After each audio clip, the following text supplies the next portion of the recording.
తత్ర తం బుద్ధి సంయోగం లభతే పౌర్వదేహికం యతతే చ తతో భూయః సంసిద్ధౌ కురు నందన. యోగి కుటుంబమున పుట్టిన పిమ్మట పూర్వదేహమున సాధించిన బుద్ధి ద్వారా సంస్కారాలను అతడు సులభంగానే పొందును. ఓ గురునందన, ఆ బుద్ధి సంయోగ ప్రభావమున అతడు మరల పరమాత్మ ప్రాప్తి సిద్ధించుటకై మునిపటి కంటే అధికంగా సాధన చేయును.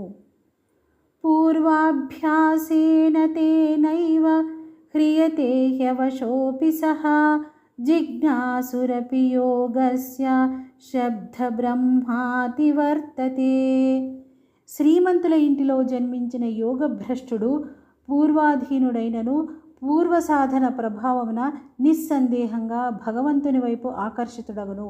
అట్టి సమబుద్ధి రూప యోగ జిజ్ఞాసువులు వేదములలో తెలుపబడిన సకామ కర్మల ఫలమును అధిగమించును.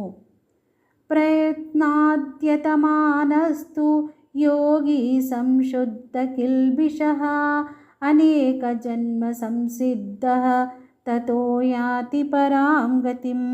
కానీ ప్రయత్నపూర్వకంగా యోగ సాధన చేయు యోగి అనేక జన్మల సంస్కార ప్రభావం వలన ఈ జన్మయందే సిద్ధిని పొంది సంపూర్ణంగా పాపరహితుడై తత్క్షణమే పరమపదాన్ని పొందును.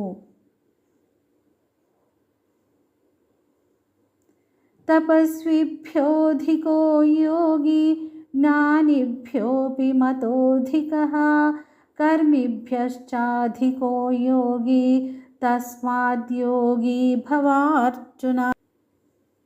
యోగి తాపసుల కంటే శ్రేష్ఠుడు, శాస్త్రజ్ఞానుల కంటే శ్రేష్ఠుడు, సకామ కర్మలు ఆచరించువాని కంటే శ్రేష్ఠుడని భావించబడును.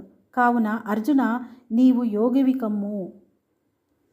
యోగినామపి సర్వేషాం మద్గతేనాంతరాత్మనా శ్రద్ధావాన్ భజతే యో మాం సమే యుక్తతమో మతః.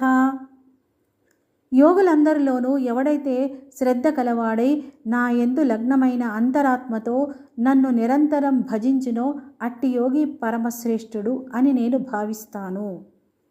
ఓం తత్సదితి శ్రీమద్భగవద్గీతాసు ఉపనిషత్సు బ్రహ్మ విద్యాయాం యోగశాస్త్రే శ్రీకృష్ణార్జున సంవాదే ఆత్మసంయమయోగో నామ షష్ఠోధ్యాయః. ఓం శ్రీకృష్ణ పరబ్రహ్మణే నమః.